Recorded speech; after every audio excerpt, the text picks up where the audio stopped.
and we're still studying the chapter 17 of Levinson 15th edition. So if any of you is unable to understand any point, please leave a question in the chat box and I'll answer at the end of the lecture. So starting with Clostridia. Okay, so these are strict anaerobes, gram-positive rods as we know. And last time we discussed that gram-positive rods are further classified into spore-forming and non-spore-forming rods. And this group belongs to the spore-forming category. They produce powerful exotoxins and cause different diseases in humans. The main habitat in all cases is soil.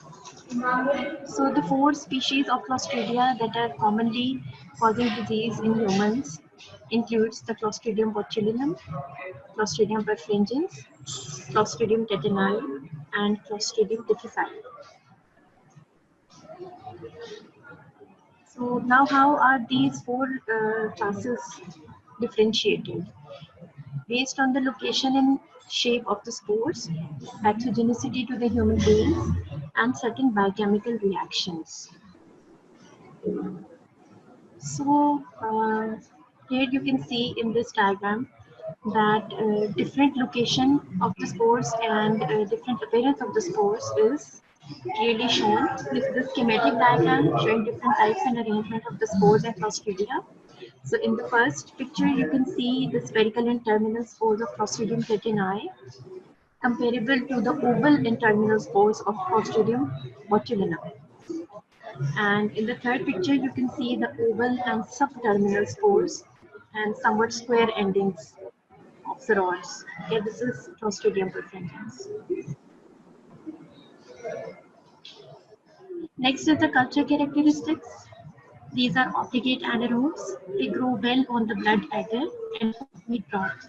And incubation is done in candle jar, anaerobic jar, and anaerobic chamber. So this is a picture showing you an anaerobic candle jar and anaerobic jar. So you can see this anaerobic jar in the microbiology lab, and it's working here.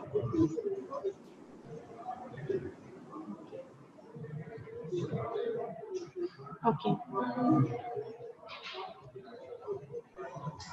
So starting with the Clostridium tetani, the name of disease is tetanus. And two toxins are usually formed by this bacterium. One is tetanospasmin and the other is tetanolysin. Okay.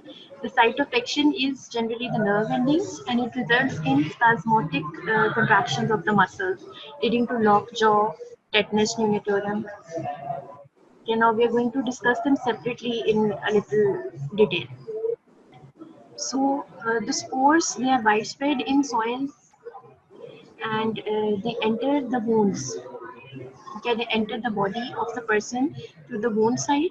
For example, where a nail penetrates the foot. तो इसमें ये example दी हुई है a rusty nail that penetrates the foot of a person, and then he or she develops after a few hours develops the symptoms of lockjaw and arching of back and things, other things that we're going to discuss. And other portals of entry are skin popping. What is skin popping? It is a technique which is used by drug addicts to inject the drugs into the skin. So they are not injecting them intravenously or intramuscularly, but in skin popping, the drug injections are taken subcutaneously or intradermally. Okay. Then neonatal tetanus, it is a common condition that is found in the developing countries, and the organism enters through a contaminated umbilicus. कि जैसे आपको पता है कि villages में और कुछ remote areas में ये प्रैक्टिस है कि when they cut the umbilical cord of the baby they apply cow dung on it. कि इसके साथ उनकी कोई अपनी थिंकिंग है या फॉल्स असम्पशन आप कह सकते हैं, मिथ्स हैं कि उसमें कुछ हीलिंग पावर होती है जिसकी वजह से बेबी जल्दी हील कर जाएगा। बट ऑन द कॉन्ट्रेरी जो सॉइल में स्पोर्स होते हैं या जो स्पोर्स इसके थ्रू एंटर हो जाते हैं अम्बिलिकल कॉर्ड के अंदर, सो वो इस बेबी के लिए लाइफ थ्रेटनिंग भी हो सकते हैं। ठीक है, इसी तरह ये सर्कमसिजन वुंड्स के थ्रू भी एंटर हो सकता है because of the less hygienic practices. okay, due to lack of awareness. Then how when they enter the body, the germination of the spores is favored by the necrotic tissue, okay, and poor blood supply in the wound. So what happens when the tetanus spores they enter the body? First we will again see the transmission spores. आपने देख लिया soil में होते हैं, ठीक है. These are the different ways जैसे ये body में enter हो सकते हैं. For example, a rusty nail penetrates person skin, ठीक है. इसके अलावा कोई road traffic accident हो सकता है जिसमें road side से spores body के अंदर enter हो गए. कोई भी open wound, contaminated wound हो सकता है, उसके through enter हो सकते हैं. यहाँ पे आपको in the left lower quadrant of the picture you can see certain marks. ठीक है, ये स्किन पॉपिंग के मार्क्स हैं जो मैंने आपको बताया कि ड्रग एडिक्ट समटाइम्स ये रूट यूज करते हैं ड्रग इंजेक्शन के लिए, दैट इज सबडर्मली और इंट्राडर्मली और सबक्यूटेनियसली, ठीक है. And in the last picture you can see, so umbilical cord, if it is cut with unsterilized instrument or something like cow dung or some other layman thing is applied on it, so spores can enter from the umbilical cord as well. और इसके साथ हमने एक और condition भी पढ़ ली कि सर्कमसिडेंट wounds या कोई भी और ओपन वुंड्स उनके थ्रू भी एंटर हो सकते हैं. Next is pathogenesis. आज हम थोड़ा सा तेज इसलिए पढ़ रहे हैं क्योंकि हमारी जो नंबर ऑफ स्लाइड्स हैं क्लॉस्ट्रिडियम के लिए वो थोड़ी सी ज़्यादा है. अगर कहीं भी आपको लगे कि आपको लेक्चर सही से समझ नहीं आ रहा तो आप बता दीजिए, मैं वो स्लाइड आपको दोबारा रिवाइज करवा दूँ, ठीक है. अदरवाइज थोड़ा सा हम आज फास्ट चलेंगे. ओके, तो नाउ पैथोजेनेसिस ऑफ टेटनस. टेटनोस्पैज्मिन इसके टॉक्सिन का नाम है, एक्सोटॉक्सिन है, ठीक है. और जो स्पोर्स एंटर होते हैं बॉडी में वो टिश्यू में जाके या वोन साइड पे जाके वेजिटेटिव सेल्स में कन्वर्ट हो जाते हैं और फिर ये टॉक्सिन प्रोड्यूस करते हैं. अब जब टॉक्सिन जब एक दफ़ा बन गई है टिश्यू के अंदर तो it will be carried intraaxonally, ठीक है, to the central nervous system और वहाँ जाके ये बाइंड करेगी गैंग्लियोसाइड रिसेप्टर्स के साथ, blocking the release of inhibitory mediators. तो न्यूरोमस्कुलर जंक्शन का थोड़ा सा स्ट्रक्चर रिवाइज करें, उसमें याद करें कि इनहिबिटरी मीडिएटर्स कहाँ पे जाके एक्ट करते थे और उनको ब्लॉक कर दिया जाए तो क्या होगा, ठीक है. इनहिबिटरी न्यूरोट्रांसमीटर्स का क्या काम है कि जो मसल कंट्रैक्शन है उसको उन्होंने रोकना है, ठीक है. तो अगर हम इनहिबिटरी मीडिएटर्स किसी वजह से रोक दें दैट मीन्स के muscle continuously in state of contraction रहेगा, ठीक है. तो tetanus toxin has one antigenic type and there is therefore one antigenic type of toxin toxoid in the vaccine against the tetanus. So ये हमारी एक आसान C diagram है, simplified सी. आपकी बुक में इसके साथ डायग्राम नहीं बनी हुई तो अगर आप चाहें तो आप ये डायग्राम ड्रॉ कर सकते हैं, ठीक है. और इसमें बहुत इजीली बताया हुआ है कि टेटनस टॉक्सिन का क्या मैकेनिज्म है. So you can see Clostridium tetani, ठीक है. और क्लॉस्ट्रिडियम टेटेनाई ने ये अपनी टॉक्सिन प्रोड्यूस की है जिसका नाम है टेटनोस्पैज्मिन. अब ये जाके न्यूरोमस्कुलर जंक्शन पे एक्ट करेगी और यहाँ पे जो एक्साइटेटरी ट्रांसमीटर है या एसिटाइलकोलिन है ये वेसिकल्स फ्यूज होके ये न्यूरोमस्कुलर जंक्शन में यहाँ पे साइनेप्स पे रिलीज होते हैं और इनकी रिलीज को ये रोक देगी. इनहिबिटरी न्यूरोट्रांसमीटर सॉरी एसिटाइलकोलिन की रिलीज को नहीं ब्लॉक करेगी, ये वैसे रिलीज हो रही है. ये इनहिबिटरी न्यूरोट्रांसमीटर जो यहाँ पे गामा और ग्लाइसिन है ये उसको ब्लॉक कर देगी ताकि एसिटाइलकोलिन रिलीज होती जाएगी, ठीक है. Muscle in state of contraction रहेगा लेकिन इनहिबिटरी ट्रांसमीटर गामा और ग्लाइसिन यहाँ से रिलीज नहीं हो सकेंगे.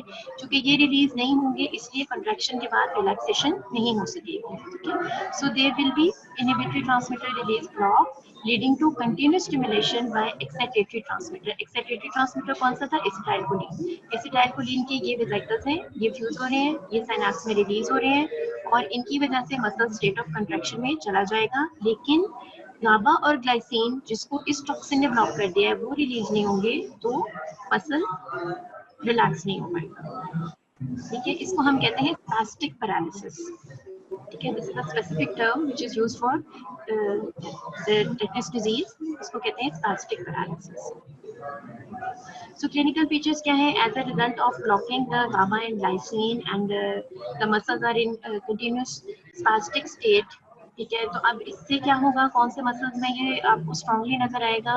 दैट इज द जॉ, ठीक है. सबसे पहले यहाँ पे आप देखेंगे कि स्पेसिफिक क्लिनिकल फीचर्स में जॉ ट्रिस्मस आ जाएगा. क्यों? क्योंकि यहाँ पे कंट्रैक्शन हो रही है जॉ मसल्स की, ठीक है, और बहुत रिजिड है, ठीक है। और जो इनहिबिटरी ट्रांसमीटर है जो गाबा ग्लाइसिन है वो रिलीज नहीं हो रहे ताकि ये अब ये मसल्स रिलैक्स नहीं हो सकते।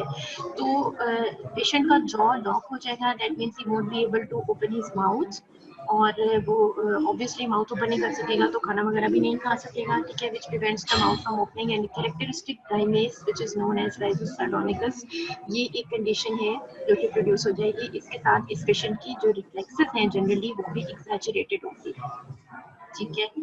तो बीइंग डेंटिस्ट्री स्टूडेंट्स हमारे लिए ये क्यों इम्पोर्टेंट है, क्योंकि पेशेंट आपके पास प्रेजेंट कर सकता है विद दिस कंडीशन के उसका जो है ना वो माउथ लॉक हो गया, मे बी कोई अटेंडेंट उसको लेके आए कि ये इसका जॉ लॉक हो गया and is unable to open his mouth.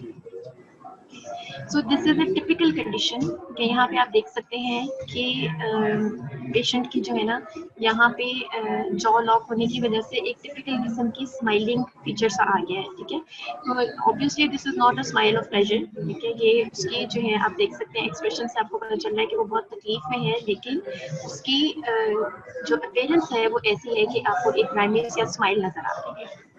इस कंडीशन का एक स्पेसिफिक नाम है जिसको कहते हैं राइजस सार्डोनिकस, इसमें मसल स्टिफ हो गए हैं due to tetanus toxin. Next is clinical features में ओपिस्टोटोनस। ओपिस्टोटोनस में क्या होता है, it is a pronounced arching या आर्च आप कहते हैं या आर्किंग कहते हैं, ठीक है, of the back due to spasm of the strong extensor muscles of the back, ठीक है। और ये भी एक कॉमन फीचर है टेटनस का। इसके साथ साथ रेस्पिरेटरी फेलियर भी हो जाता है, और अगर रेस्पिरेटरी फेलियर में पेशेंट चला जाता है तो definitely there would be high mortality, ठीक है। सो हम यहाँ पे देखते हैं इस डायग्राम में आपको पता चल रहा है ओपिस्टोटोनस या आर्किंग ऑफ बैक का क्या मतलब है, ठीक है। यहाँ पे देखें बिल्कुल इसकी बैक जो है वो मसल स्टिफ होने की वजह से या स्पास्टिक पैरालिसिस में जाने की वजह से ये मसल इसकी इस तरह से अपेयर होते हैं। Then we go to the lab diagnosis. Basically आप इसको लैब में कल्चर नहीं करते हो, ठीक है। Organisms are rarely isolated from the bone side, ठीक है। और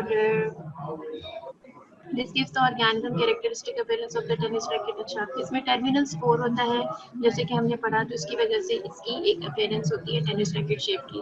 अच्छा बच्चों, अगर किसी पेशेंट का ओपन वुंड है और उसमें टेटनस के फीचर्स भी हैं, तो लेट्स से अगर आप वुंड टिश्यू को ऑब्जर्व करेंगे माइक्रोबायोलॉजी लैब में, तो आपको उसमें कोई भी स्पोर्स नजर नहीं आएंगे। जैसे हमने लास्ट टाइम डिस्कस किया था बेसिलस के केस में कि स्पोर क्यों नहीं होता वुंड के अंदर, बिकॉज वुंड के अंदर जो है वो डेड नेक्रोटिक टिश्यू बहुत ज्यादा होता है और बैक्टीरिया को फीड करने के लिए या ग्रो करने के लिए वही कंडीशंस चाहिए होती हैं, ठीक है। ट्रीटमेंट, टेटनस इम्यूनोग्लोबुलिन या टेटनस एंटीटॉक्सिन यूज की जाती है टॉक्सिन को न्यूट्रलाइज करने के लिए। इसके अलावा जो एंटीबायोटिक्स है उसका रोल कुछ खास हमें सर्टेनली नहीं पता, अगर यूज की जाए तो मेट्रोनिडाजोल यूज की जाती है, ठीक है। जैसे आपको पता है कि ये एनारोबिक इन्फेक्शंस के लिए यूज की जाती है। इसके अलावा पेनिसिलिन जी भी दी जा सकती है, लेकिन हमें कोई इतना हतमी रोल नहीं पता। तो बेसिकली इसके ट्रीटमेंट में जो इम्पोर्टेंट रोल है वो एंटीटॉक्सिन या इम्यूनोग्लोबुलिन का है, ठीक है। इसके साथ साथ आपने सपोर्टिव ट्रीटमेंट पेशेंट को देना है या सिम्टोमेटिक ट्रीटमेंट देना है, जैसे कि अगर आपको लग रहा है कि वो एयर पे कॉम्प्रोमाइज हो सकता है इस पेशेंट का, जो कि उसके सिम्टम्स में शामिल है किसी क्लिनिकल फाइंडिंग्स में ये चीज़, तो आपने एयर भी सिक्योर रखना है, ठीक है। रेस्पिरेटरी सपोर्ट की अगर पेशेंट को जरूरत है तो आपने वेंटिलेटर अरेंज करना है। इसके अलावा आपने जो भी मसल स्पैज़म्स हैं उनको ट्रीट करने के लिए आपने बेंजोडाइज़ेपिन्स दी है। ओके, अब जो है टेटनस में सबसे ज़्यादा इम्पोर्टेंट चीज़ इसकी प्रिवेंशन है, ठीक है। बाकी सारी चीज़ें भी इम्पोर्टेंट हैं, डेफिनेटली आपको इसमें से क्वेश्चन आ सकता है about the action of the tetanus toxin, या आपको कह सकते हैं कि पैथोजेनेसिस ऑफ टेटनस लिखें, ठीक है। तो इसके साथ साथ आपको इसमें एक जो बहुत इंपॉर्टेंट क्वेश्चन आपसे पूछा जा सकता है,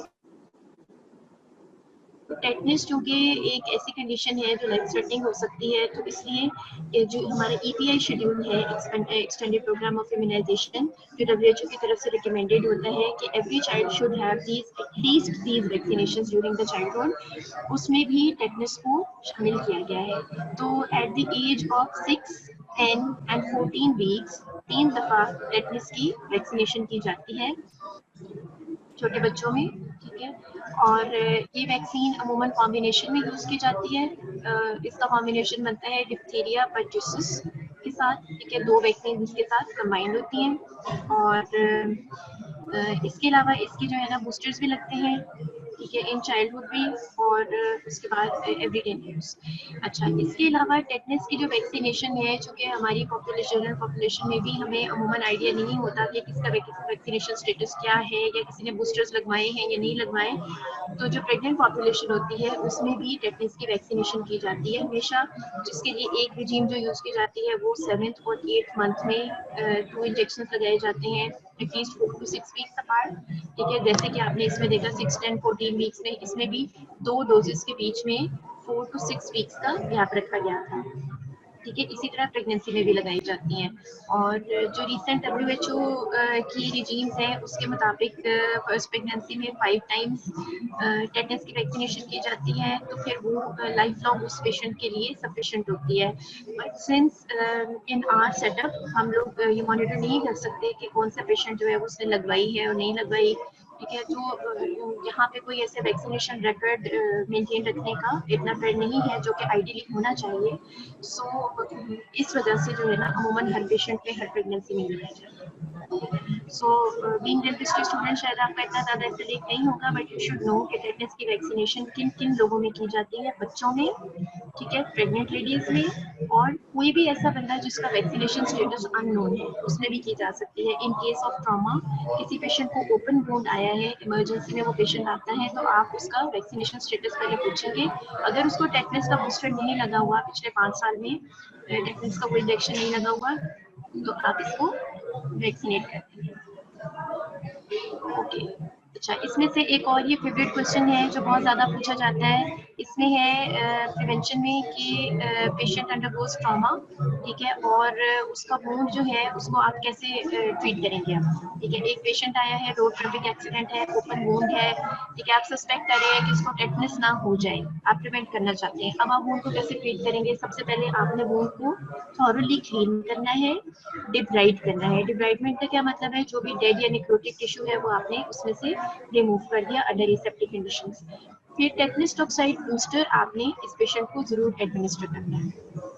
उसके बाद एक और क्वेश्चन आपसे पूछा जाता है कि ग्रॉसली कंटेमिनेटेड वुंड के केस में आप कैसे ट्रीट करेंगे। ये सारे वो क्वेश्चन हैं जो कभी ना कभी या तो यूएचएस में पूछे गए हैं या फिर आपके हाउस एग्जाम में पूछे जाते हैं। ये आपको बताने का मकसद ये है कि आपको टॉपिक पढ़ते हुए पता हो कि आपने किन चीज़ों पे ज़्यादा स्ट्रेस करना है और इसमें से क्या क्या क्वेश्चन आ सकते हैं, ठीक है। So in case of a grossly contaminated wound आप क्या करते हो? सबसे पहले इसी तरह से आप उसको क्लीन करेंगे, डिब्राइड करेंगे। उसके बाद जो टेटनस इम्यूनोग्लोबुलिन भी देनी है इस पेशेंट को आपने, और टॉक्सॉइड बूस्टर भी देना है, ठीक है। ये दोनों अलग अलग चीजें हैं। टेटनस इम्यूनोग्लोबुलिन जो है वो eight the site of wound वहाँ पे इंजेक्ट की जाएगी और ये पैसिव इम्यूनिटी क्रिएट करेगी बॉडी में, क्योंकि ये प्री फॉर्म्ड एंटीबॉडीज हैं अगेंस्ट टेटनस, ठीक है। अच्छा, और जो टॉक्सॉइड बूस्टर है वो क्या करेगा? It will take some time to develop the antibodies by the body itself. जैसे कि हमने पहले डिस्कस किया था कि तकरीबन 7 to 10 डेज लगते हैं एंटीबॉडीज बॉडी के अंदर फॉर्म होने में, ठीक है। तो जो टॉक्सॉइड बूस्टर है वो क्या करेगा? इम्यूनोजन अंदर प्रोड्यूस करेगा और बॉडी सेल्स खुद उससे एंटीबॉडीज क्रिएट करेंगे। दिस इज एक्टिव इम्यूनिटी, ठीक है। और जो पैसिव इम्यूनिटी है उसमें क्या हो रहा है? आपने बनी बनाई एंटी बॉडीज या इम्यूनोग्लोबुलिन्स बॉडी के अंदर इंजेक्ट कर दी ताकि वो फौरी तौर पे टॉक्सिन को न्यूट्रलाइज करना शुरू करें। The administration of both immunoglobulins and tetanus toxoid at different sites in the body. अच्छा, अब एक और चीज इसमें याद रखने वाली है, जो टॉक्साइड बूस्टर है वो इंट्रामस्कुलर आप दे सकते हैं और जो इम्यूनोग्लोबुलिन है वो आपने at the site of wound देनी है, ठीक है। So at the different 2 different sites in the body, it is an example of passive active immunity. इसका दूसरा नाम combined active dash passive immunity भी है, ठीक है। सो in some books it is written as combined active dash passive immunity and in some books it is written passive dash active immunity, ठीक है। ये दोनों एक ही चीज के नाम है। इसके बारे में आपसे वाइवा में और थ्योरी में दोनों में पूछा जा सकता है। So now we're starting with the next one, that is Clostridium botulinum, ठीक है। It causes the disease called botulism और स्पोर्स जो हैं इसके भी सॉइल में वाइड स्प्रेड हैं, they contaminate the vegetables and meats. और जब इन्हीं वेजिटेबल्स या मीट को कैन किया जाता है या वैक्यूम पैक किया जाता है विदाउट एडिक्वेट स्टरलाइजेशन, तो ये स्पोर्स इन वेजिटेबल्स या मीट के अंदर सर्वाइव कर जाते हैं and they germinate in the anaerobic environment. ठीक है, so toxin is produced within the can food and it is ingested free form. ठीक है, so you should be very careful in consuming the can foods. ठीक है, क्योंकि इसके अंदर ये क्लॉस्ट्रिडियम बोटुलिनम प्रोड्यूस हो सकते हैं अगर इनएडिक्वेट कैनिंग है तो। ओके, ट्रांसमिट कैसे होती हैं और किन फूड्स में ज़्यादा होती हैं? जो हाई रिस्क फूड है इसमें वो अल्कलीन वेजिटेबल्स हैं, फॉर एग्जांपल ग्रीन बीन हो गए, पेपर्स हो गए, मशरूम्स हो गए। और इसके अलावा जो मीट है उसमें स्मोक फिश में ज़्यादा कॉमनली ये स्पोर्स ग्रो कर जाते हैं। So the toxin is relatively heat labile. It is inactivated by boiling for several minutes. तो अगर आपने इसको प्रॉपरली कुक कर लिया है और कैन फूड को भी आपने कुक कर लिया है, या अगर आपने कैनिंग से पहले इस फूड को इतना ट्रीट कर लिया है कि आपने इसको बॉईल कर दिया है कुछ मिनट्स के लिए, तो तब ये डीएक्टिवेट हो सकती है। ठीक है, so it disease can be prevented by sufficient cooking. या तो जैसे आप मशरूम्स वगैरह है, इनको बीन्स हैं, तो इनको आपने कैन से निकाल के कुक कर लिया, उसी तरह से रॉ कंज्यूम नहीं किया, और या फिर आपने कैनिंग से पहले इनको ट्रीट कर लिया और प्रॉपर कंडीशंस में इनको कैन किया गया। देन टॉक्सिन, जो बोtulinum टॉक्सिन है, it is basically A neurotoxin. ठीक है, ये सबने याद रखना है कि इसके सिम्टम्स जिस भी ऑर्गन्स में शो हो रहे हैं, इट इज अ न्यूरोटॉक्सिन, ये याद रखने वाली चीज है इसमें से। ठीक है, toxin is absorbed from the gut and it is carried via the blood to peripheral nerve synapses where it blocks the release of acetylcholine। ठीक है, अब इसमें से ये याद रखने वाली बात है कि ऑल्दो ये गट से एब्जॉर्ब हो रही है, आपने इसको एंटेरोटॉक्सिन नहीं लिखना। इसमें सबसे ज्यादा जो गलती बच्चे करते हैं वो यही लिखते हैं कि जो बोtulinum टॉक्सिन है वो चूंकि गट से एब्जॉर्ब हो रही है इसलिए वो एंटेरोटॉक्सिन है। It is not enterotoxin, it is a neurotoxin. ठीक है, it is a protease that cleaves the proteins involved in acetylcholine release and a toxin is a polypeptide encoded by lysogenic phase। अच्छा, जहाँ पे हमने bacteria general bacteriology में हमने genetics पढ़ी थी, वहाँ पे हमने पढ़ा था कि ये जो लाइसोजेनिक फेज है, ये फेज है, ये कुछ टॉक्सिन्स को इनकोड करते हैं। ठीक है, जिसके अंदर एक बैक्टीरिया टॉक्सिन है, एक बोtulinum टॉक्सिन है, और इसके अलावा कुछ और बैक्टीरिया के टॉक्सिन्स भी हैं। So along with the tetanus toxin, जो botulinum toxin है, it is one of the most toxic substances known on earth। ठीक है, सो ऑब्वियसली आप सोच सकते हैं कि अगर ये इतनी ज़्यादा टॉक्सिक है तो इसका मतलब ये है कि इसको भी कहीं ना कहीं बायोटेररिज्म के लिए यूज़ किया जा सकता है। So there are 8 immunological types of toxins. Type A, B and E are the most common in the human illness. Okay, so this is a simplified diagram again that is showing you the same neuromuscular junction। ठीक है, यहाँ पे आप देख सकते हैं कि पहले तो हम ये पोस्ट साइनेप्टिक टर्मिनल की बात कर रहे थे जब हमने टेटनस की बात की थी। अब हम प्री साइनेप्टिक टर्मिनल की बात कर रहे हैं जिसमें एसिटाइलकोलिन वेजाइकल्स को आप देख सकते हो कि जाके फ्यूज हो जाएंगे। ठीक है, यहाँ मेम्ब्रेन के साथ एसिटाइलकोलिन रिलीज होगी। ये एक नॉर्मल न्यूरोमस्कुलर जंक्शन है।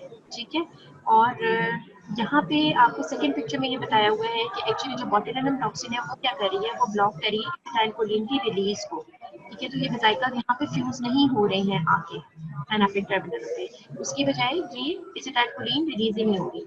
तो अब इस सूरत में आपके पास क्या केस बनेगा? इस सूरत में ये बनेगा कि ये जो इनहिबिटरी ट्रांसमीटर्स थे वो ज्यादा रिलीज होते जाएंगे, एक्सेक्रेटरी ट्रांसमीटर्स होंगे नहीं रिलीज, तो फिर यहाँ पे क्या होगा, मसला रिलैक्स स्टेट में रहेंगे और कंट्रैक्शन में नहीं जाएंगे। ठीक है, so botulinum toxin is absorbed into the bloodstream and it leaves the circulatory system at a point where neuron joins the muscle, यानी कि neuromuscular junction पे। And this toxin, it prevents the fusion of synaptic vesicles of the acetylcholine. There is no release of acetylcholine at the neuromuscular junction with consequent paralysis of the muscle fiber। ठीक है, so आगे जाके हम एक दोनों का comparison भी पढ़ेंगे। अच्छा, एक टर्म आपने सुनी होगी बोटॉक्स। So Botox क्या चीज होती है? Botox is basically a commercial preparation of the toxin of Clostridium botulinum। और कौन सी टॉक्सिन है? Exotoxin A. It is used to remove wrinkles on the face. ठीक है, सो इसका जो है बहुत ज्यादा रोल है हमारी जो इंडस्ट्री है, और इसमें जो फिल्म इंडस्ट्री है, मॉडल्स, अब तो कॉमन पीपल में भी बहुत ज्यादा इसका यूज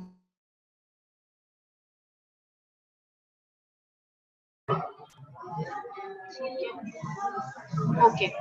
सो कौन सी कंडीशंस हैं जिनमें इसको यूज किया जा सकता है, वो आप देख सकते हैं कि सबसे पहली पिक्चर में आपको ये पता चल रहा है रिंकल्स के लिए इसको हम यूज कर सकते हैं, ठीक है। फिर एक कंडीशन होती है ब्लेफरोस्पाज्म, ठीक है, जिसमें कुछ आई मसल्स में स्पाज्मोटिक कंट्रैक्शंस हो जाते हैं, तो उनके ट्रीटमेंट के लिए यूज कर सकते हैं। देन सेंटर वाली पिक्चर में आप देख सकते हैं दिस इज राइटर्स क्रैम्प, ठीक है, इस पेशेंट में, इन पेशेंट्स में यूज कर सकते हैं इसकी कुछ क्वांटिटी। और लास्ट पिक्चर में आप देख सकते हैं टॉर्टिकोलिस का वर्ड एक लिखा हुआ है। तो टॉर्टिकोलिस में क्या है कि जो नेक मसल्स है ना वो स्टिफ हो जाते हैं एक साइड पे, कि दूसरी साइड पे उसको रोटेट नहीं किया जा सकता, ठीक है। तो इन पेशेंट्स में ट्रीटमेंट के लिए हम यूज कर सकते हैं जिनमें बहुत ज्यादा स्पाज्मोटिक मसल कंट्रैक्शंस होती हैं, इनको ट्रीट करने के लिए यूज कर सकते हैं। ओके, सो ये वो डायग्राम है जिसमें आपको दोनों का कंपैरिजन बताया, बोtulinum टॉक्सिन और टेटनस टॉक्सिन, ठीक है। ये कंपैरिजन पे आप याद रखेंगे, आपको बहुत इजी हो जाएगा रिमेंबर करना। बोtulinum टॉक्सिन क्या करिए, फ्लैसिड पैरालिसिस कॉज करिए, ठीक है। फ्लैसिड पैरालिसिस का क्या मतलब है कि कंट्रैक्शन नहीं हो रही, मसल्स रिलैक्स है, ठीक है, फ्लॉपी है patient, stops the muscles contraction, ठीक है। और इसमें क्या हो रहा है, botulinum toxin blocks the release of acetylcholine stopping the muscle contraction, ठीक है। तो यहाँ पे आप देख सकते हैं कि ये पी सिनैप्टिक टर्मिनल पे यहाँ पे इन्होंने ये समवट उसकी टॉक्सिन के जरिए से ब्लॉकेज शो की, ठीक है। Okay, what about the tetanus toxin now? Tetanus toxin prevents the release of glycine and GABA, which prevents the relaxation of muscle. ठीक है, तो अब यहाँ पे क्या हो रहा है, यहाँ पे जो है ये एक्साइटेटरी ट्रांसमीटर जो है वो बहुत ज्यादा रिलीज हो रहा है, जैसे कि जो कि एसिटाइलकोलिन है, इसकी वजह से मसल्स जो है वो स्पाज्म में जा रहे हैं, स्पास्टिक पैरालिसिस हो रही है, ठीक है। और जो इनहिबिटरी न्यूरोट्रांसमीटर थे जो कि गाबा और ग्लाइसिन थे वो रिलीज नहीं हो रहे, एक में एसिटाइलकोलिन की रिलीज ब्लॉक हुई थी एक्साइटेटरी ट्रांसमीटर की, और एक में गाबा और ग्लाइसिन की रिलीज यानी इनहिबिटरी ट्रांसमीटर की रिलीज ब्लॉक हुई। ओके, सो क्लिनिकल फीचर्स क्या आते हैं बोtulinum टॉक्सिन की एक्शन से, there is descending weakness, paralysis including diplopia. Diplopia क्या होता है बच्चों, इट इज डबल वीएन, ठीक है। Then dysphagia, difficulty in swallowing and respiratory muscle failure, ठीक है। फीवर नहीं होता है इन पेशेंट्स में, comparable to some other conditions जिनमें इसी तरह से डिसेंडिंग पैरालिसिस हो सकती है, लेकिन उसमें इतना फीवर फीवर नहीं होता। अच्छा, इसमें दो स्पेशल क्लिनिकल फॉर्म्स हैं जो कि कॉमनली देखी जाती है। एक वूंड बॉटुलिज्म है, इसमें क्या होता है कि कोई वूंड है और बॉटुलिज्म की ये क्लोस्ट्रीडियम बॉटुलिज्म की स्पोर्स इसी तरह से इस वूंड के अंदर एंटर हो गए हैं सॉइल से, ठीक है। They contaminate the wound, they germinate and produce the toxin at the site, और बाकी के सिम्टम्स उसके वैसे ही होंगे, डबल वीएन होगी, डिस्फेजिया होगा, रेस्पिरेटरी मसल फेलियर होगा, डिसेंडिंग पैरालिसिस होगा, ठीक है। Patient would be floppy, flaccid paralysis होती है। सेकेंड कंडीशन क्या है, इन्फेंट बॉटुलिज्म। इन्फेंट बॉटुलिज्म क्या होती है, in which the organisms grow in the gut and produce the toxin there. अच्छा, अब जो इन्फेंट बॉटुलिज्म है वो कॉमनली जो उसका मोस्ट कॉमन सोर्स है वो क्या है, रॉ हनी। जैसे कि बेबीज में आपने सुना होगा कि बच्चों को घुट्टी दी जाती है, उसके लिए हनी यूज किया जाता है। तो अगर वो हनी रॉ है और उसमें किसी वजह से क्लोस्ट्रीडियम बोटुलिनम की स्पोर्स एंटर हो गए हैं, तो फिर ये इस बच्चे के लिए जो है ये कंडीशन सीरियस भी हो सकती है। So ingestion of the honey containing the organism is implicated in transmission of infant botulism, ठीक है। तो अगर इसका क्लिनिकल सिनेरियो आएगा लेट से आपको, तो वो इसी किस्म का बनेगा जिसमें एक बेबी है जिसको हनी से फीड किया गया है और उसमें ये सिम्टम्स मिलते हैं। Affected infants they develop weakness or paralysis and they may need the respiratory support but usually recover spontaneously। मगर इसमें usually लिखा है, ठीक है, हमेशा नहीं लिखा, इसमें लिखा है अक्सर, ठीक है, अमूमन कर जाते हैं रिकवर, बट नॉट नेसेसरीली कि बच्चा रिकवर कर जाए। And he might need respiratory support, अगर उसकी कंडीशन इतनी वर्स हो गई है कि वो रेस्पिरेटरी सपोर्ट पे है तो जरूरी नहीं है कि वो रिकवर करे, ठीक है।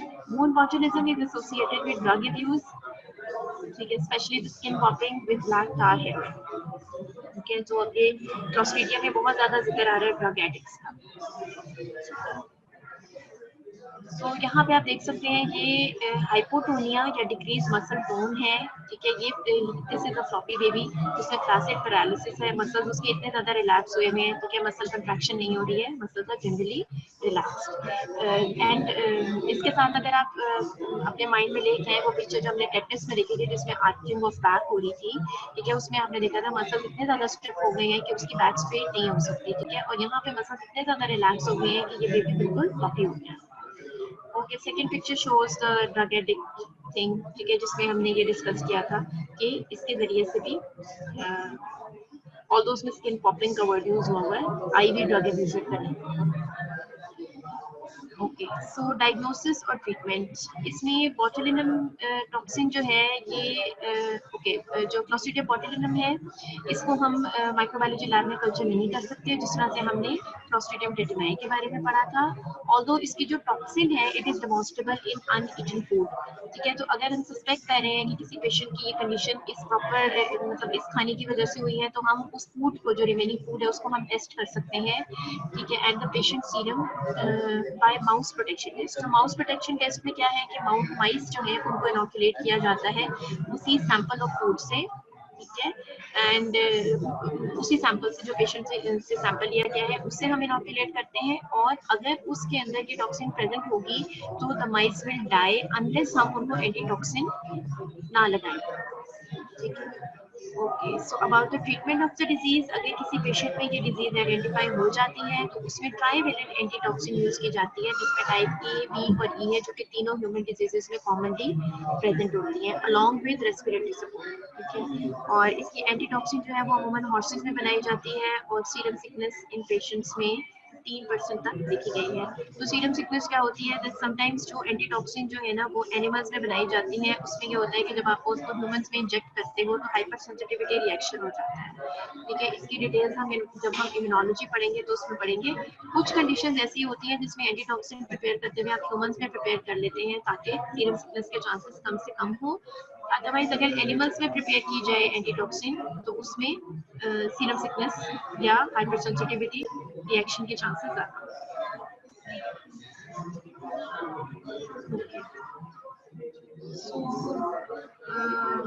Then prevention, proper study canned and vacuum packed food is essential and food must be adequately cooked to inactivate the toxin, ठीक है। दो चीजें आपने देखनी है कि यानी अगर आपने किसी भी किस्म के फूड को कैन करना है या प्रिजर्व करना है तो उसमें आपको प्रॉपर मेजर्स लेने की जरूरत है।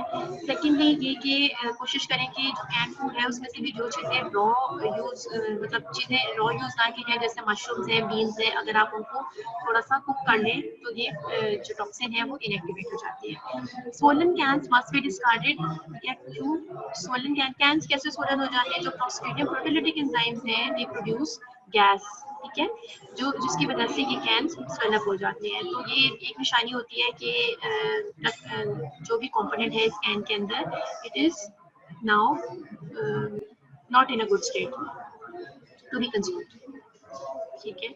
और समटाइम्स आप देखिए जो एक्सपायर्ड कैंस होते हैं वो भी इसी तरह स्वेल अप हो जाते हैं, ठीक है, बट समटाइम्स जो अभी एक्सपायरी डेट नहीं होती किसी कैन की मगर स्टिल वो स्वेल अप हो जाता है, तो दैट मीन्स कि उसके अंदर टॉक्सिन प्रेजेंट है।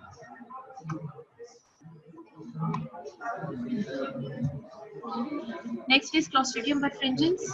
So far we have covered two Clostridia, and this is the third one.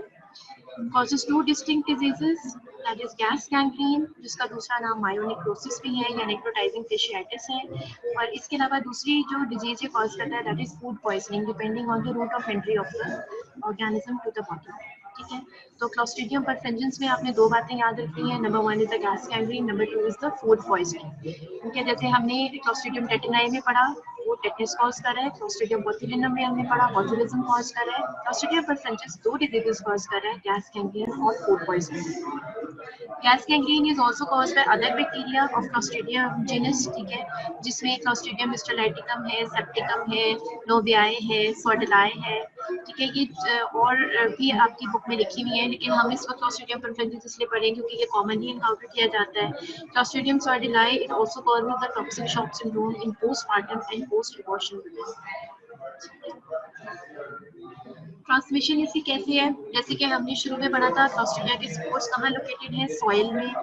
Vegetative cells are the members of the normal flora of the colon and vagina. तो इसमें से आपकी याद रखने वाली एक बात और ये है कि क्लॉस्ट्रिडियम परफ्रेंजेंस और आगे हम पढ़ेंगे क्लॉस्ट्रिडियम डिफिसाइल, ठीक है, ये दोनों नॉर्मल फ्लोरा का कुछ ना कुछ कंपोनेंट बनाते हैं।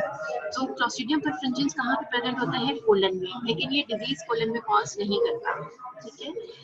Gas gangrene is associated with war wounds, ठीक, automobile and motorcycle accidents and septic abortions.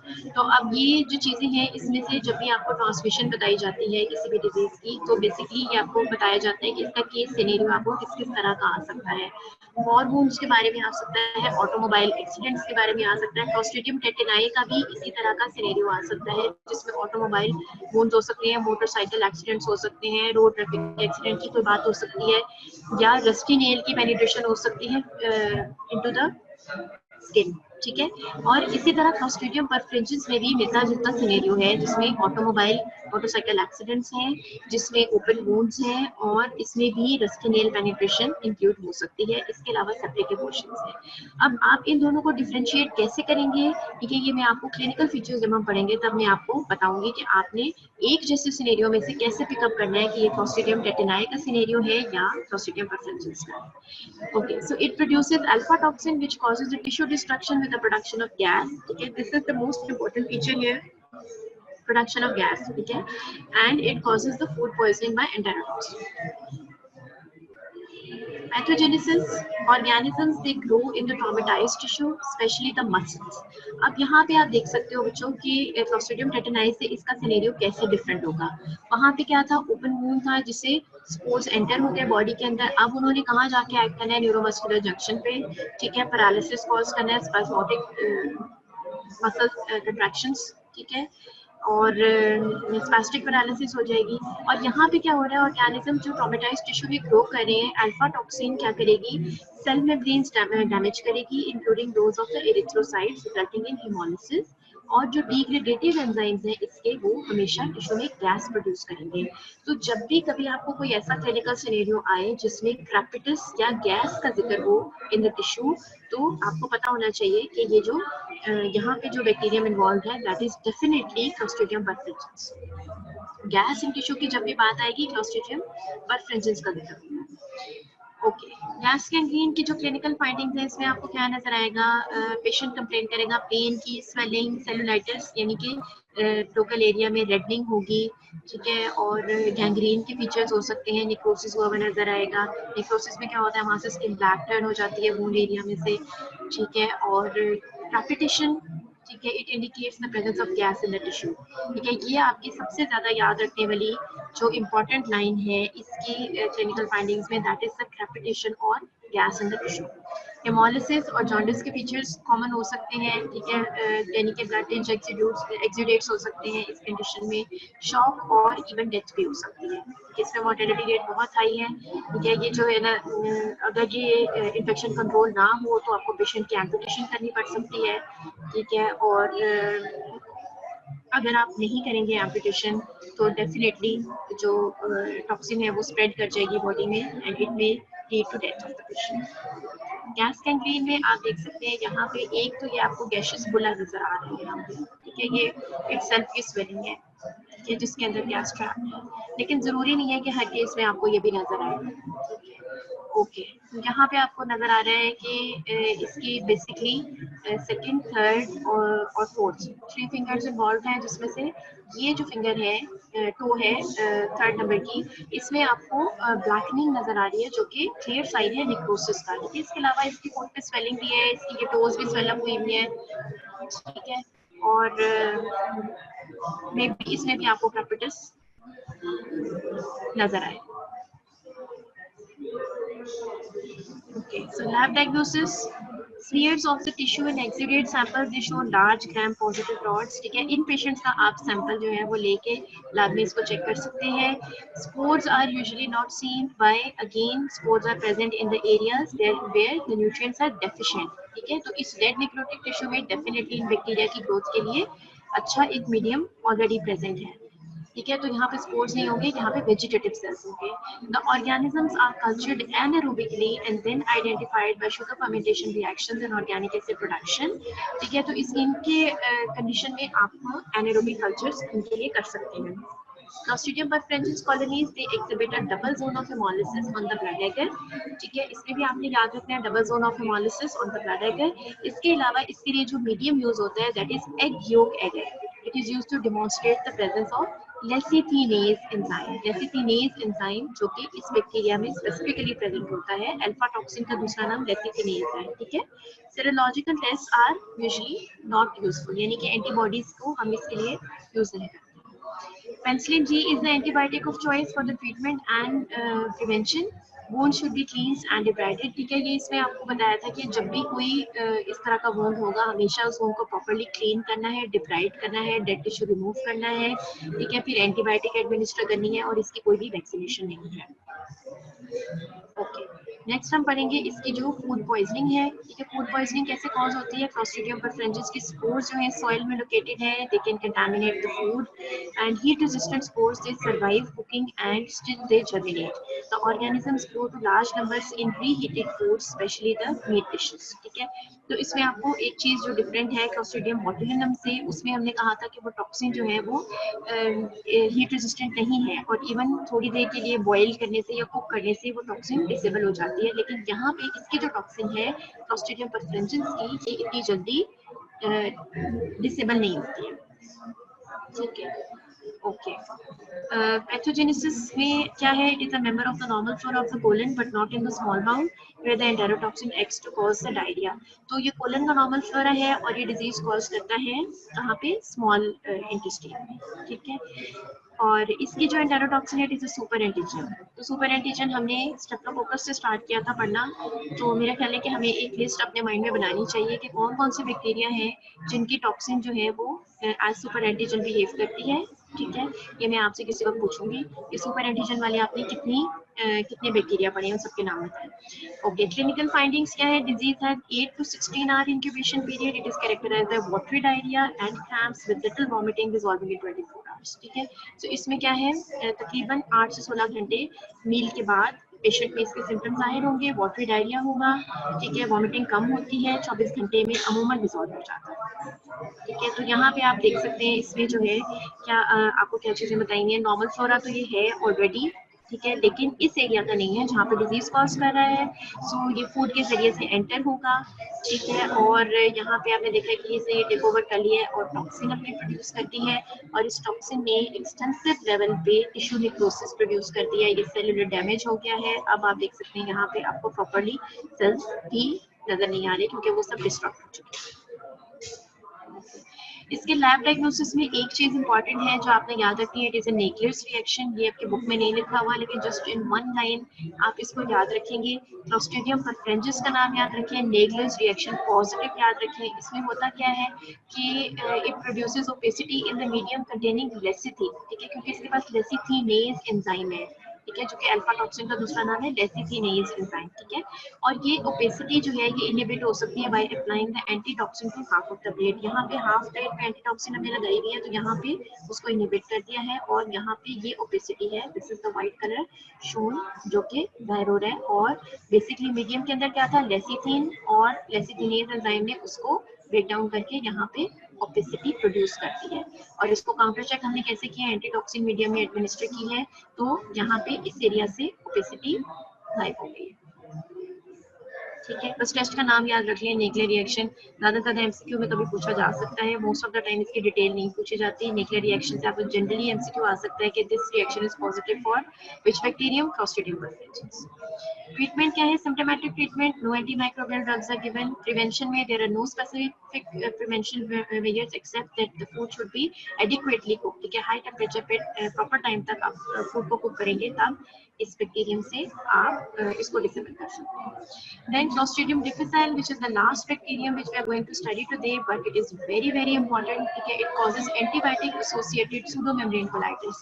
तो इसमें क्या होता है, it is a life threatening condition जिसमें antibiotics जो broad spectrum antibiotics हैं over a long time period अगर वो किसी patient को दी जाए तो वो उसके normal flora को disrupt कर देती है, जिसकी वजह से ये एक pseudomembrane formation हो जाती है और इन patients में life threatening diarrhea हो जाता है. It is most commonly hospital acquired, ठीक है, most common nosocomial या hospital acquired cause of diarrhea. It is present in commensals in the Clostridium difficile जो है ये commensals या normal flora होती हैं intestine में, ठीक है. इनके spores oval होती हैं, terminal होते हैं. Enterotoxin जो है जो produce होती है वो diarrhea cause करती है और cytotoxin extensive टिश्यू डैमेज करती है. ट्रांसमिशन इसकी क्या है, ये ट्रांसमिट हो रहे हैं basically in the gastrointestinal tract. हमने कहा कि कुछ लोगों में तो जो नॉर्मल फ्लोरा होती है approximately 3% of the general population has this normal flora in the GIT and 30% of the hospitalized patient they acquire this bacteria. Most people are not colonized, ठीक है, which explains why most people who take antibiotics they do not get the pseudomembrane colitis. बहुत कम लोगों में होता है लेकिन बहुत severe condition है. It is transmitted by the fecal oral route. The hands of the hospital personnel are important source. ठीक है, तो यहाँ पे आपको थोड़ी सी इस चीज की अंडरस्टैंडिंग होनी चाहिए कि जब कभी भी आप हॉस्पिटल सेटिंग में काम कर रहे हैं, हर पेशेंट को डील करने से पहले आपके लिए हैंड वॉश करना क्यों जरूरी है, ग्लव्स चेंज करना क्यों जरूरी है, ताकि किसी भी वजह से कोई भी बैक्टीरिया या स्पोर ट्रांसमिट ना हो दूसरे पेशेंट को. Antibiotics suppress the drug sensitive members of the normal flora. ठीक है, अब क्या होता है कि एंटीबायोटिक्स जो है वो ड्रग सेंसिटिव मेंबर्स को जो नॉर्मल फ्लोरा के हैं उनको वो सप्रेस कर देती हैं, जिसकी वजह से क्लोस्ट्रिडियम डिफिसाइल को इतना चांस मिल जाता है कि ये मल्टीप्लाई करे और अपनी एक्सोटॉक्सिन ए और बी प्रोड्यूस करे. ठीक है, सो इसकी मिसाल हम ऐसे देते होते हैं जनरली कि अगर एक let's say there is a sitting arrangement, ठीक है, एक सोफा है जो जिस पे 2 लोग बैठे हैं तो डेफिनेटली वो रिलैक्स होकर बैठेंगे, फैल के बैठेंगे. लेकिन अगर उस जगह को पे आपको 8 लोगों को स्क्वीज करना पड़ जाए तो वहाँ पे वो अपनी अपनी जगह तक ही महदूद रह सकेंगे. ठीक है, तो क्लोस्ट्रिडियम डिफिसाइल चूंकि नॉर्मल फ्लोरा हैवी एंटीबायोटिक्स की वजह से यहाँ पे खत्म हो गया है and Clostridium difficile is the only one two survive, तो वो फुली फ्लरिश करेगा और वो टेक ओवर कर जाएगा. ठीक है, both exotoxin A and exotoxin B are glucosyl transferases. ये क्या करती हैं, they add glucose to G protein. ठीक है, और मेन इफेक्ट एक्सोटॉक्सिन बी का क्या है कि it causes depolymerisation of the actin, जिसकी वजह से साइटोस्केलेटल इंटीग्रिटी लॉस हो जाती है. चूंकि सेल की अपीयरेंस डिफेक्टिव हो जाती है तो बॉडी के प्रोटेक्टिव मैकेनिज्म्स एक्टिवेट हो जाते हैं. एपोप्टोसिस के जरिए उन सेल्स को एलिमिनेट कर दिया जाता है और एंटेरोसाइट वहां से खत्म हो जाते हैं. ठीक है, ये डायग्राम आपको बता रही है, यहाँ पे आप देखें कि ये एंटीबायोटिक्स, ठीक है, हेवी एंटीबायोटिक्स एडमिनिस्टर की गई हैं. उसके बाद यहाँ पे क्लोस्ट्रिडियम डिफिसाइल स्पोर जो है ये जर्मिनेट करके वेजिटेटिव सेल्स में कन्वर्ट हो जाते हैं और ये बहुत ज़्यादा ओवर ग्रो कर जाते हैं, तो पूरी स्पेस ऑक्यूपाई कर लेते हैं. ठीक है, उसके बाद इनकी जो है ना ये टॉक्सिन प्रोड्यूस होनी शुरू हो जाती है जो कि साइटोस्केलेटल एब्नॉर्मैलिटीज क्रिएट करती है. सेल्स यहाँ से डिस्ट्रक्ट हो जाते हैं, एपोप्टोसिस के जरिए सेल्स एलिमिनेट होने शुरू हो जाते हैं और जो नॉर्मल साइटोस यहाँ पे आप देख सकते हैं कि जो नॉर्मल विलाई है वो लॉस हो गए हैं. दैट मीन्स कि जो नॉर्मल प्रोसेस है absorption of food and nutrients का वो भी डिस्टर्ब हो जाएगा और यहाँ पे वाटरी डायरिया होगा. That would be excessive and that would be life threatening. Which antibiotics can be associated? सबसे पहले क्लिंडामाइसिन आइडेंटिफाई हुई थी कि उसकी वजह से ये एंटीबायोटिक एसोसिएटेड डायरिया कॉज हो जाता है. फिर थर्ड जनरेशन सेफ्लोस्पोरिन, इसलिए क्योंकि थर्ड जनरेशन सेफ्लोस्पोरिन सबसे कॉमनली यूज की जाती है. ज़रूरत हो या ना हो, हमारे यहाँ क्लिनिशियंस जो हैं वो हर पेशेंट को हैवी एंटीबायोटिक डोज पे लगा देते हैं. एम्पिसिलिन भी बहुत कॉमनली यूज होती हैं, फ्लोरोक्विनोनोल्स भी यूज होती हैं. इसके अलावा जो कैंसर कीमोथेरेपी के पेशेंट्स हैं उनमें भी सूडोमेम्ब्रेन कोलाइटिस की कंडीशन हो सकती है. ठीक है, Clostridium difficile rarely invades the intestinal mucosa. इसकी टॉक्सिन बेसिकली एक्ट कर रही है, खुद से इन्वेड नहीं कर रही है, बैक्टीरिया सेल के अंदर इन्वेड नहीं कर रही. There's so many of antibiotics. अच्छा, रोड ट्रैफिक एक्सीडेंट के बाद भी लगाते हैं, यस। ये टेटनस, मेरे ख्याल से आप टेटनस टॉक्साइड की बात कर रहे हैं, यस ये भी लगाते हैं। रोड ट्रैफिक एक्सीडेंट के बाद हमेशा टेटनस टॉक्साइड एडमिनिस्टर की जाती है, ठीक है। और डेलिसन सी आपने कहा, हाँ जी। लार्ज नंबर ऑफ एंटीबायोटिक्स, जो भी ब्रॉड स्पेक्ट्रम एंटीबायोटिक्स हैं और जो लंबे अरसे के लिए पेशेंट को दी जाती हैं, उनसे ये कंडीशन डेवलप हो सकती है, ठीक है। हर पेशेंट में नहीं होगी, ठीक है, लेकिन कुछ पेशेंट्स में डेवलप हो सकती है। ओके, क्लिनिकल फाइंडिंग्स इसकी क्या है? Clostridium difficile it causes diarrhoea associated with pseudo membrane. अच्छा, अब ये सूडो मेम्ब्रेन कैसे बनती है? वहाँ पे हमने देखा कि जो सेल्स हैं, लोकल सेल्स, उनमें बहुत ज्यादा सेलुलर डिस्ट्रक्शन हो रही है, ठीक है। तो इस एरिया में जो एक्सुडेट्स होंगे वो वहाँ पे इकट्ठे होने शुरू हो जाएंगे, उसके अंदर डेड सेल भी होगा, नेक्रोटिक टिश्यू भी होगा, और वो सब मिलके एक मेम्ब्रेन बना देते हैं, ठीक है। जो इंटेस्टाइन के अंदर उस जगह पे जहाँ पे इन्फेक्शन ज्यादा प्रेजेंट है, वहाँ पे एक सूडो मेम्ब्रेन या फॉल्स मेम्ब्रेन की फॉर्म में जमा हो जाते हैं। ये येलो व्हाइट फ्लैग्स की तरह नजर आते हैं इन द कोलोनिक म्यूकोसा, ठीक है। और इसको हम कैसे देख सकते हैं? जब हम इस पेशेंट की सिग्मोइडोस्कोपी या एंडोस्कोपी करेंगे तब हम देख सकते हैं। Diarrhoea is usually not associated with blood and the neutrophils are found in the stool in about half of the cases, ठीक है। फीवर और एब्डोमिनल पेन इसके साथ प्रेजेंट हो सकता है। सो यहाँ पे आप देख सकते हैं कि pseudo membrane is visualized by sigmoidoscopy, ठीक है। यहाँ पे आप देखिए सिग्मोइडोस्कोपी से ये जो येलो फ्लैग्स बने हुए ना, this is basically a pseudo membrane, जिसको रूटीन में प्रेजेंट नहीं होना चाहिए, लेकिन ये इस कंडीशन की वजह से हर बार क्यों टेटनस लगाते हैं जब एक्सीडेंट होता है? एक बार काफी होता है जी। हर बार नहीं लगाना चाहिए, लेकिन अगर पेशेंट का वैक्सीनेशन स्टेटस आपको पता है, उसको 5 इयर्स में, लास्ट 5 इयर्स में एक दफा टेटनस का इंजेक्शन लग चुका है,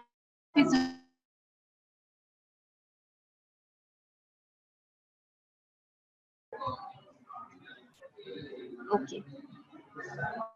अच्छा, I hope you can hear me well. So lab diagnosis क्या है? क्लिनिकल सैंपल्स में हम क्लोस्ट्रिडियम डिफिसाइल के लिए कैसे चेक करते हैं? स्टूल में हमने टॉक्सिन को डिटेक्ट करना होता है, ठीक है। हर पेशेंट जिसको एंटीबायोटिक एसोसिएटेड डायरिया हो, उसमें जरूरी नहीं है कि क्लोस्ट्रिडियम डिफिसाइल इन्वॉल्व हो। अगर इसकी टॉक्सिन स्टूल में प्रेजेंट नहीं है तो फिर हम इसको क्लोस्ट्रिडियम डिफिसाइल का या सूडोमेम्ब्रेन कोलाइटिस हम इसको लेबल नहीं करेंगे। स्टूल में टॉक्सिन कैसे चेक कर सकते हैं? नंबर 1 एलाइजा हो सकता है, नॉन एंटीबॉडी की जा सकती है टू द एक्सोटॉक्सिन। सेकंड क्या है? साइटोटॉक्सिसिटी टेस्ट है, जिसमें ह्यूमन सेल्स को हम कल्चर में लेके ये जो एक्सोटॉक्सिन है, इससे हम स्टूल, इससे हम इसको एक्सपोज करते हैं। अगर वो ह्यूमन सेल्स जो है ना वो किल होना शुरू हो जाए उस सेल कल्चर के अंदर, दैट मींस स्टूल के अंदर वो टॉक्सिन प्रेजेंट थी जिसने इनको किल कर दिया, ठीक है। This test is more specific. अच्छा, अब हम डिफरेंशिएट कैसे करेंगे? Cytotoxicity cause by exotoxin and cause by virus, इन दोनों को कैसे हम करते हैं? अगर इस टॉक्सिन की जो एंटीटॉक्सिन है उससे साइटोटॉक्सिक इफेक्ट खत्म हो रहा है, दैट मींस कि वो न्यूट्रलाइज हो गई है, तो इसका मतलब ये है कि ये इसी बैक्टीरियम की टॉक्सिन थी, वायरस की नहीं थी, ठीक है। पीसीआर भी कर सकते हैं for the presence of the toxigene DNA, okay. तो लास्ट इज प्रिवेंशन, ठीक है। नो प्रिवेंटिव वैक्सीन और ड्रग्स आर प्रेजेंट। आपने जब भी एंटीबायोटिक प्रिस्क्राइब करनी है, आप हमेशा सिर्फ इसी कंडीशन में प्रिस्क्राइब करेंगे जहां बहुत ज्यादा जरूरत है। इसके अलावा अगर आप हॉस्पिटल सेटअप में काम कर रहे हैं तो आपको इन्फेक्शन कंट्रोल प्रोसीजर्स पे बहुत ज्यादा ध्यान देना चाहिए, हैंड वॉशिंग फ्रीक्वेंट होनी चाहिए, ठीक है। और इसके अलावा प्रोबायोटिक्स में क्या होता है? समटाइम्स ये नॉर्मल फ्लोरा की ही प्रिपरेशन होती है, फॉर एग्जांपल लैक्टोबैसिलस है, बाइफिडोबैक्टीरियम है, यीस्ट हो सकती हैं, सैक्रोमाइसिस, ठीक है। इनको यूज किया जा सकता है to prevent the pseudomembrane colitis. Basically ये क्या करते हैं कि नॉर्मल फ्लोरा जो है ना, ये इसको मेंटेन करते हैं, ठीक है। तो अगर जो नॉर्मल फ्लोरा है वो मेंटेन होगा तो क्लोस्ट्रिडियम डिफिसाइल को ओवर ग्रोथ का मौका नहीं मिलेगा, ठीक है। अच्छा, so in the last few minutes I would like to share a few diagrams, pictures, जिनमें आपको कई चीजें रिवाइज हो जाएंगी, ठीक है। So first of all there is a rusty nail penetration में हमने क्या डिस्कस किया था? कौन कौन से बैक्टीरिया इन्वॉल्व हो सकते हैं? कोई आंसर करेगा इसको? हाँ जी, anybody who would like to answer, please write it down, या फिर मैं खुद ही बता दूं।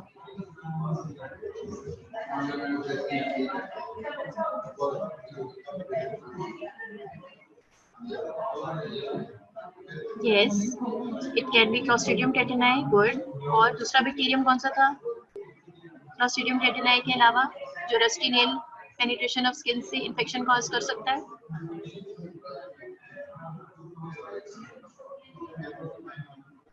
Okay, so the second one is Clostridium perfringens. ठीक है, इसके दो आंसर्स हैं.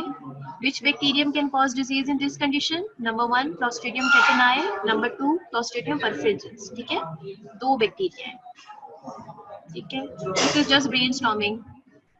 Okay, what is this?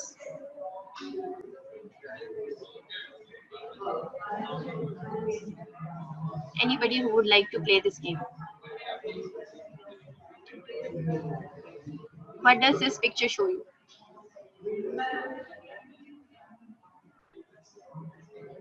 One or two words to describe. Can you?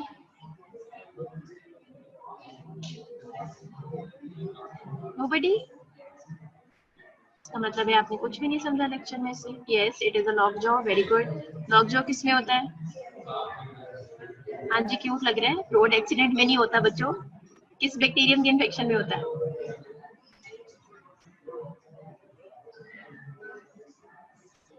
हाँ जी, लॉकजॉ कौन से क्लोस्ट्रीडियम के इन्फेक्शन में होता है?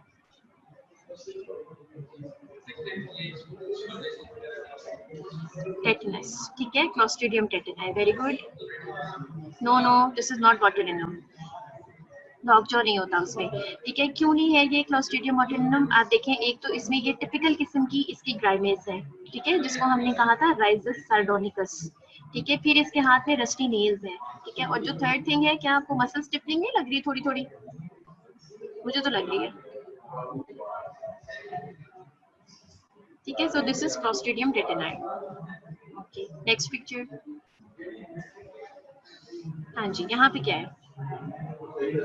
So it is a gram positive bacterium जो कि रॉड शेप्ड है. ठीक है, and it is trying to eat flash.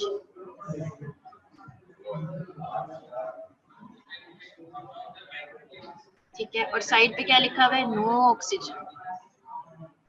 Picture पे गौर कर लें थोड़ा सा. कौन सा बैक्टीरियम का इन्फेक्शन हो सकता है? We are left with only 2 minutes and still 2 pictures, I think. So we have to hurry up. जल्दी जल्दी. No, not botulinum. हाँ जी, फ्लैश ईटिंग है ना, ये देखें. Anaerobic flesh eating. हाँ जी, परफ्रेंजेंस. Very good. तहरीर मुमताज. Very good. ठीक है, और किसने कहा है ये? खंसा. ठीक है, आप दोनों ने सही आंसर किया है. गुड. अच्छा जी, चलें अब नेक्स्ट पिक्चर. हाँ जी, इसमें क्या है? ये स्पोर्स नजर आ रहे हैं सबको. सो this is a gram positive rod with somewhat terminal spores. ठीक है, आप कह सकते हैं. अच्छा, और ये क्या है? ये नॉर्मल फ्लोरा हो सकते हैं. तो ये कौन है जो ओवरग्रो करके नॉर्मल फ्लोरा को रिप्लेस करने की कोशिश कर रहे हैं और डिस्ट्रक्शन कॉज कर रहे हैं? This is. So we are out of time. Running short of time. तो मैं आपको खुद ही बता देती हूँ, दिस इज क्लोस्ट्रीडियम डिफिसाइल. ठीक है, so okay, 2 pictures are left. We will discuss them tomorrow. कल मैं देखूंगी कि आप इस किस्म के टेस्ट में कितना पास हो सकते हैं. ठीक है, okay. Yes, this is Clostridium difficile. Very good, Khansa Tariq. Okay, that's all for today's lecture. We are left with 2 pictures and we are going to discuss them tomorrow. Allah.